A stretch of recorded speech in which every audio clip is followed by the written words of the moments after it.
Oke, Assalamualaikum warahmatullahi wabarakatuh. Salam sejahtera semuanya. Kita lanjutkan ya, materi kita adalah tentang metode dan teknik dalam pengukuran. Intinya metode dan teknik itu adalah cara ya, seperti apa kita menggunakan ataupun melakukan pengukuran gitu. Tapi karena kita nanti akan ada presentasi, jadi di sini saya akan membahas tentang hambatan-hambatan yang terjadi ataupun memungkinkan adanya terjadi kesalahan dalam pengukuran. Ada 4 hambatan atau potensi yang akan menyebabkan kesalahan dalam pengukuran, yaitu adalah tingkat kepresisian alat ukur, kemudian kesalahan dari manusianya dalam melakukan pengukuran ataupun pembacaan skala, kemudian kesalahan teknis seperti adanya komponen-komponen yang sudah haus gitu ya, atau ada komponen-komponen yang sudah mulai tidak sesuai, ataupun kesalahan dalam kalibrasi alat. Dan yang keempat adalah noise atau derau ya. Kalau kita lihat di sini ada sebuah contoh sinyal noise, di mana dalam noise ini alat ukur yang bisa mengetahui bentuk gelombang atau noise atau sinyal ini itu adalah alat ukur berupa osiloskop ya. Sedangkan alat ukur seperti voltmeter dia tidak bisa mengetahui bentuk dari gelombang ataupun derau-derau ataupun noise yang muncul pada gelombang ini. Tetapi kalau voltmeter bisa digunakan juga dalam kondisi yang seperti ini, dia hanya bisa mengetahui nilainya saja. Nilai yang diambil pada kondisi rata-ratanya. Jadi nilainya diketahui dengan menggunakan voltmeter, tapi noise ini akan mengganggu hasil dari pembacaan tegangan ataupun arus ataupun yang lainnya. Jadi bisa saja tidak sesuai. Nah, apa yang harus kita lakukan ketika terjadi noise seperti itu? Biasanya ketika ada noise, kita harus menghilangkan noise-nya terlebih dahulu ya. Nah, di sini saya jelaskan terlebih dahulu, ada teknik pengukuran ini adalah teknik fundamental atau dasar yang harus kalian pahami di teknik elektronika, karena nanti kita akan banyak menggunakan ataupun melakukan pengukuran di mana harus tahu apa yang diukur dan instrumen apa yang digunakan. Seperti noise ini tadi atau sinyal ini hanya bisa diketahui bentuk sinyalnya dengan menggunakan osiloskop. Kalau kita mau tahu bentuk sinyalnya tapi kita menggunakan alat ukurnya multimeter misalnya, ya itu tidak akan pernah bisa didapatkan hasilnya. Kita hanya bisa mendapatkan nilai tapi kita tidak tahu bentuk gelombangnya ataupun noise apa saja yang terjadi pada gelombang sinyal tersebut gitu ya. Jadi harus pakai osiloskop. Nah, di sini ada contoh nih, ada sebuah gelombang. Ini adalah kecepatan ya, kecepatan dalam waktu per detik. Di sini di gelombang ini ada banyak sekali noise-nya. Jadi noise ini mengganggu bentuk dari gelombangnya. Kita tidak bisa tahu amplitudo tertingginya ataupun terendahnya berapa karena terlalu banyak garis-garis ataupun sinyal lain yang menyebabkan sinyal ini menjadi rusak. Apa yang harus kita lakukan kalau misalnya hal ini yang terjadi? Nah, ada sebuah modul ya di sini namanya digital signal processor, di mana dia fungsinya adalah untuk memproses dari noise-noise yang terjadi di sini tadi. Ini diperhalus. Jadi ada rata-rata yang sering sekali muncul di sini, kan ada bentuk-bentuk gelombang yang sangat sering muncul. Inilah yang diambil nilainya oleh si prosesor ini tadi, sehingga pada layar akan hanya ditampilkan rata-rata gelombangnya saja, sehingga kita dapat gelombang yang lebih halus. Nah, inilah yang dilakukan oleh si osiloskop. Ya, kita bisa mendapatkan gelombang yang lebih halus, yang lebih jelas, sehingga kita bisa mengetahui nilai dari amplitudonya. Kemudian kita bisa mengetahui dalam satu kotak ini ada berapa frekuensi yang muncul dari gelombang tersebut. Kemudian nilai dari puncak ke puncaknya berapa. Nah, inilah yang bisa kita lihat dan bisa kita simpulkan dari gelombang ini ya, setelah adanya pemrosesan atau penghilangan noise gitu. Tapi kalau misalnya sebuah gelombang masih terlalu banyak noise-nya seperti yang ada di atas ini, maka ini belum bisa kita simpulkan apapun. Kenapa? Karena kita belum tahu rata-rata gelombang puncak yang terjadi nilainya berapa. Ini harus dihilangkan dulu noise-nya supaya sinyalnya bisa dipahami atau bisa kita mengerti gitu ya. Nah, kemudian ada dua jenis alat ukur yang dibedakan berdasarkan sumber atau sumber daya penggeraknya. Yang pertama ada alat ukur pasif, di mana di sini ada contohnya adalah piston ya. Biasanya ini digunakan kalau misalnya mau mengangkat sebuah benda gitu ya. Biasanya ada di tempat cuci mobil begitu ya, ada piston-piston begini. Di mana alat ukur ini tidak menggunakan sumber daya apapun. Dia tidak pakai listrik, tidak pakai baterai, tidak pakai aki juga enggak ya. Dia hanya murni menggunakan tekanan. Dimana ketika kita tekan di sini di bagian pegas, dia akan memberikan tekanan kepada fluida. Fluida di dalam sini bisa berupa air, bisa berupa udara gitu ya. Nah, tekanan-tekanan yang ada di fluida ini ketika semakin berat di sini atau semakin besar tekanan yang diberikan, fluida ini juga akan memberikan dorongan yang sama kuatnya gitu, sehingga dia akan menahan si pistonnya. Nah, ketika si pistonnya sudah tertahan oleh dia, maka si skala di sini akan menunjukkan sebuah nilai ya. Jarum penunjuknya akan menunjukkan sebuah nilai. Nah, nilai inilah yang kita lihat sebagai besarnya tekanan atau besarnya tekanan atau berat yang diberikan gitu ya. Biasanya ada di timbangan juga ya, timbangan yang manual begitu untuk beras biasanya gitu ya. Dia menggunakan tekanan. Ketika semakin berat di sini maka akan tertunjuk skalanya begitu. Ini yang pasif, dia tidak punya sumber daya atau sumber listrik apapun. Dia hanya mengandalkan berat ataupun tekanan yang diberikan oleh si piston kepada fluida. Ketika tekanan di sini dengan tekanan di bawah itu sudah stabil, baru skalanya akan menunjukkan hasil di sini ya. Sedangkan alat ukur aktif, jelas perbedaannya kalau di pasif tadi tidak ada sumber dayanya, tidak ada sumber listriknya.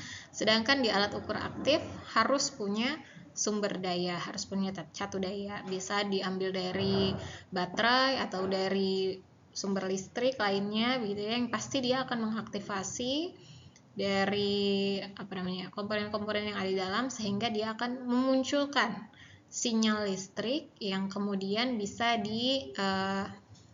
buat dalam bentuk output, bisa outputnya angka atau outputnya skala gitu. Yang pasti dia kalau dia punya sumber listrik atau sumber baterai, dia pasti alat ukur yang aktif ya. Sedangkan kalau dia seperti ini, dia pasti pasif. Nah, sekarang ada dua jenis instrumen, ada yang analog dan ada yang digital.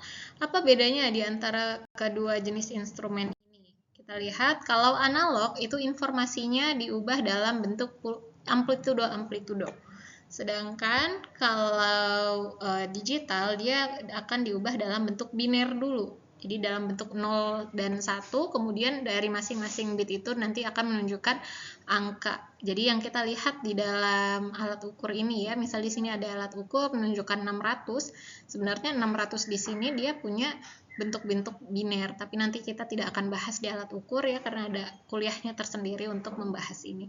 Yang jelas antara digital dan analog sebenarnya hubungannya adalah semua sumber itu sumber utamanya itu pasti analog, yang kemudian dikonversi untuk menjadi bentuk alat ukur digital ya, dengan dengan modulnya itu namanya, kalau saya tidak salah namanya analog to digital converter.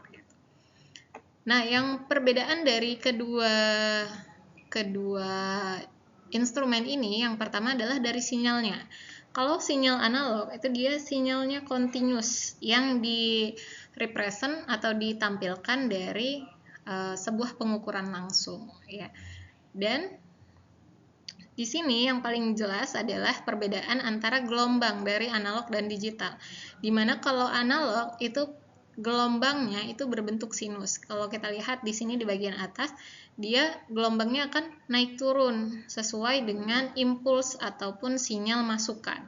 Jadi di setiap misalnya ini terhadap waktu ya, analog terhadap gelombang terhadap waktu miliknya sinus itu, misalnya di waktu pertama, kita anggap ini detik pertama, kalau nilainya segini, ya udah dia akan si skala tadi akan bergerak ke sini. Kemudian nanti dia akan turun naik sampai dengan kondisi stabilnya ada di mana, baru kita menganggap itu sebagai hasil ukurnya gitu.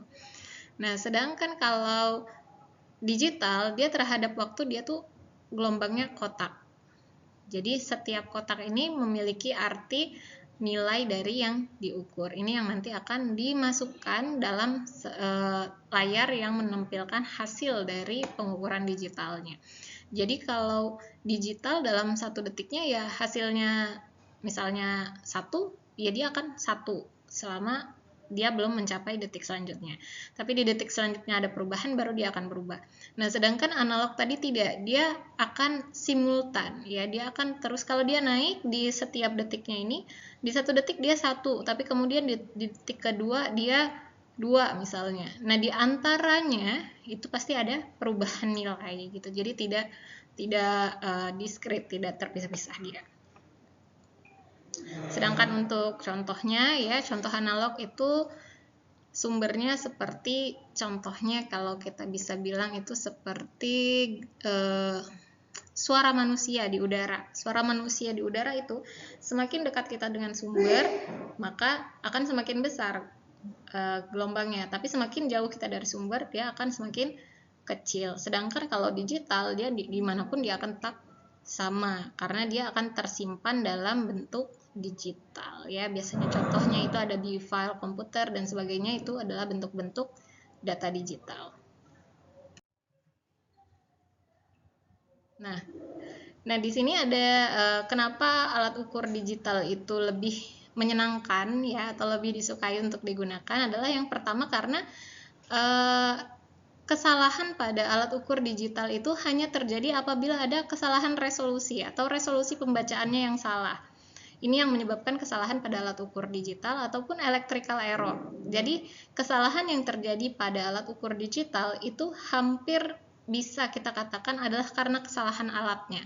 Sedangkan pada alat ukur analog, seperti yang kita ketahui bahwa ada banyak sekali kesalahan yang bisa terjadi di sana, dan salah satunya adalah kesalahan dari manusianya atau dari human error. Nah, disinilah yang kalian diminta ya untuk bisa menggunakan alat ukur analog, karena di penggunaan alat ukur analog itu kalian bisa lebih teliti ya, bisa meningkatkan skill-skill kalian. Kalau kita cuma pakai yang digital ya gampang banget gitu, kita tinggal pakai aja selesai gitu. Tapi kalau di analog, di sini ada banyak sekali kesalahan yang bisa kalian perbaiki dari cara kalian mengukur, cara kalian menghitung gitulah, itu skill yang kalian butuhkan.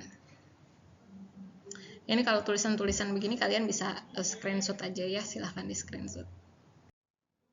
Nah, kemudian ada perhitungan standar deviasi and error. Standar deviasi ini adalah misal ada 100 data yang kalian lakukan, ada berapa banyak data pencilan atau data yang tidak sesuai dengan toleransi kesalahan yang terjadi. Biasanya kalau di dalam alat yaitu diperbolehkan 5-10% kesalahan. Dari 100 data ada 5-10% itu masih di toleransi. Tapi kalau dalam alat ukur kesehatan itu harus di bawah 1%. Kenapa? Karena kalau misalnya kalian bikin alat untuk kesehatan, kemudian ada kesalahannya lebih dari 1%, ya orangnya bisa saja meninggal gitu ya. Jadi alatnya tidak boleh salah kalau untuk kesehatan. Kecuali kalau misalnya untuk alat ukur yang lain itu ada standar deviasinya itu 5-10% saja. Ini adalah persamaan yang kita gunakan. Di sini adalah ini X bar, ini adalah nilai rata-rata. Sigma X ini adalah jumlah data. Kemudian N ini adalah banyaknya data. SD di sini adalah standar deviasi.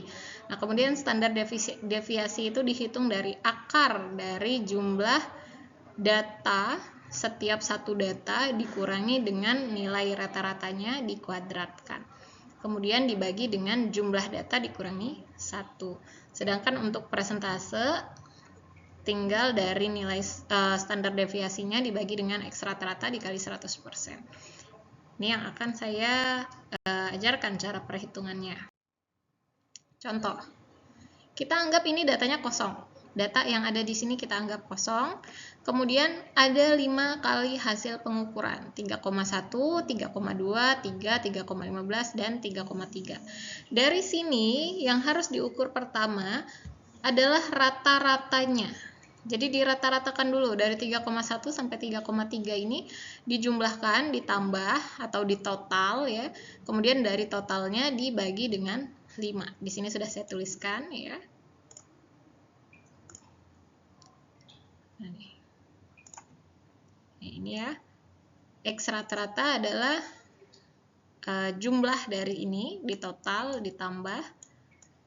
Kemudian hasilnya adalah 15,75 dibagi dengan 5. Hasilnya 3,15. Nah, dari 3,15 ini 3,1 dikurangi dengan 3,15. Masukkan ke sini.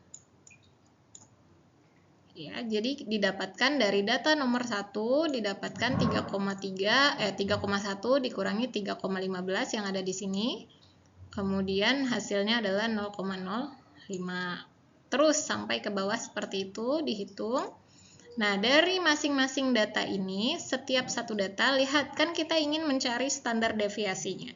Standar deviasi itu adalah akar dari jumlah X min X bar kuadrat. Nah, di sini kita sudah punya X min X bar. Yang kita butuhkan apa? X min X bar kuadrat. Berarti tinggal kita kuadratkan ke sebelah. Kita buat pangkat 2-nya. Berarti misal hasilnya tadi 0,05, di sini kita kuadratkan pangkat 2 atau dikali dengan nilai dirinya sendiri. Hasilnya adalah 0,025. Di sini ya hasilnya 0,025. Semuanya dihitung. Dari kelima data dihitung, kemudian dibuat totalnya lagi, ditambah. Ya, sehingga kita dapat sigma X min X bar kuadrat. Hasilnya adalah 0,05. Jadi ditambahin semua dari atas sampai ke bawah ini, semua datanya ditambah, hasilnya kita dapat 0,05. Nah, 0,05 ini rumusnya sudah sama dengan apa yang dibutuhkan oleh si standar deviasi di sini. Tinggal masukkan saja 0,05, kemudian N-1-nya adalah 5 dikurangi 1, karena data kita ada 5, dikurangi dengan 1, 4, kemudian di akar, hasilnya adalah 0,11. Dari 0,11, ini adalah nilai standar deviasinya. Sekarang kita mau tahu persentase error dari standar deviasi itu berapa. Masukkan standar deviasi dibagi dengan X rata-rata atau X barnya, atau nilai rata-rata dari datanya, kali 100 kita dapat 3,49%. Nah, berarti pengukuran ini kesalahan datanya masih di bawah 5%. Ketika data keseluruhannya masih di bawah 5%, maka data ini semuanya boleh dipakai. Tapi kalau semisalnya dari semua data, dari 5 data ternyata lebih dari 15% misalnya, berarti sebaiknya pengukuran tersebut diulangi semuanya. Gitu. Yaitu yang dimaksud dengan standar deviasi. Atau semisalnya dari 5 data kemudian didapatkan standar deviasinya ternyata lebih dari 15% atau lebih dari 20%.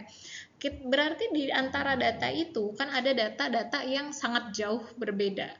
Misalnya harusnya di sini rata-ratanya 3,15, ternyata ada data yang dia nilainya itu 3,9 atau ada data yang sampai 4,5. Data itu bisa kita buang. Kita ambil data yang berada di range rata-ratanya aja. Kemudian kita hitung kembali standar deviasi dan errornya. Ketika dia sudah ada di bawah 10%, berarti data yang kita ambil, yang kita gunakan itu boleh digunakan untuk menjadi data rujukan. Tapi kalau lebih, misalnya terlalu jauh dari 3,15, maka data itu boleh dibuang. Itulah fungsinya standar deviasi untuk menentukan si data atau hasil pengukuran yang kita dapatkan ini sebenarnya boleh nggak sih untuk kita anggap valid, begitu, kita anggap sebagai data yang benar gitu. Karena kalau secara logika saja, kalau rata-ratanya 3,15 sedangkan kita dapat hasil pengukuran 4,5 misalnya, itu kan sudah sangat jauh ya, berarti data itu bisa saja langsung kita buang dari awal gitu karena udah kejauhan. Oke, ini adalah contoh permasalahannya. Nanti akan kita bahas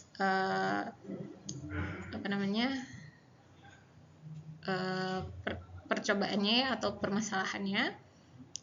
Di sini kalian bisa coba untuk latihan bagaimana menggunakan perhitungan ya, dari yang kemarin sudah kita bahas cara penggunaan perhitungannya. Ada arus rata-rata, rangkuman, kemudian ditambahkan lagi dengan standar deviasi dan persentase error gitu dari data ini. Silahkan boleh digunakan untuk latihan ya secara mandiri. Nanti akan kita bahas di pertemuan selanjutnya. Terima kasih, sampai di sini saya cukupkan. Wassalamualaikum warahmatullahi wabarakatuh.